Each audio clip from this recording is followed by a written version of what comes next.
अस्सलाम वालेकुम दोस्तों, आप सबको मेरी तरफ से दिली तौर पर।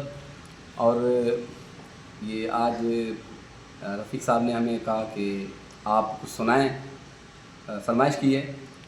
तो उससे पहले मैं आपको ये कहना चाहूँगा कि इन्हें आप चैनल को, इनके जो भी है, इनको सपोर्ट करें। और सब्सक्राइबर मैं चाहता हूँ कि आप इसको सब्सक्राइब करें। और इनकी फरमाइश है कदी आ मिल सामल यार वे, तो इनके लिए सुनाते हैं इनको। साजन प्रीत लगा के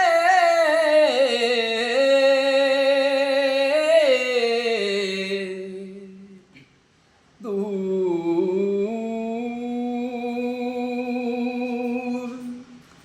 देश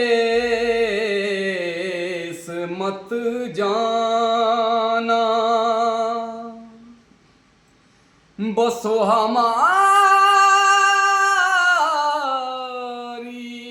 नगरी,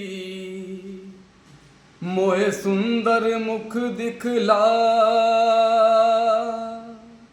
मोहे सुंदर मुख दिखला जाए, मोहे सुंदर मुख दिखला।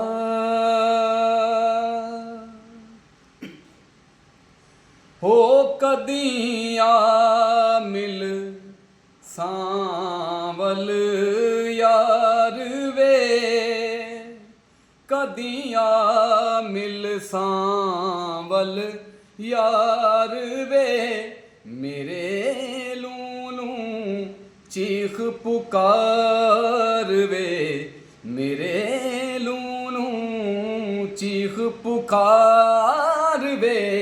हो कदिया मिल सांवल यार वे, कदिया मिल सांवल यार वे,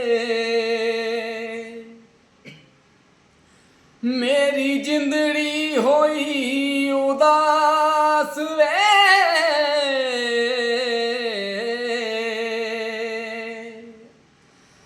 मेरी जिंदड़ी होई उदास वे, मेरा साजन आस ना पास वे, मेरी जिंदड़ी होई उदास वे, मेरा साजन आस ना पास वे।